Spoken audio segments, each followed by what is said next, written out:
যারা সিগারেট খায় আমি তাদেরকে দোষারোপ করি না, কারণ বেশিরভাগ মানুষ যারা সিগারেট ধরেছে নিজের ইচ্ছাই তেমন ধরে নাই, বেশিরভাগ বন্ধুর পাল্লায়, পরিচিত মানুষের পাল্লায় পরে সিগারেট ধরছে।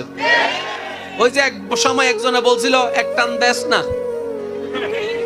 কথা বলে না, এক সময় একজনে বলছিল এক টান দেশ না, সে বলে যে না আমি ধোঁয়া টোয়া সহ্য করতে পারেন, আমার কাশি আসে। তখন তার মাথার মধ্যে শয়তানে ঢুকাই দিছে কি, কয় কেমন পুরুষ হইলা, কথা বলে আরে জোরে জোরে জোরে, তুমি কেমন পুরুষ হইলা, সিগারেট খাইতে পারো না। তার মাথায় ঢুকাই দিছে সিগারেট খাইতে, পুরুষ হতে গেলে সিগারেট খাইতে হবে। এবার সে যে এক টান দিছিল ওই বছর আগে, এখন 10 প্যাকেট। ভুল বললাম?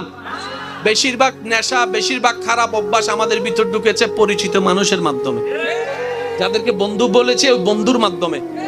আজকে যখন সেই বন্ধুর পাল্লায় পরে ধরা, সিগারেটের কারণে যখন ক্যান্সারের রোগ হয়েছে, ডাক্তারে বলে যে 10 লাখ টাকা লাগবে, এবার বন্ধুরে বলে যে তোর কারণে সিগারেট ধরছি, যে 5 লাখ টাকা তুই আমারে দে, তখন সে বলে যে আমি তোমাকে চিনি না।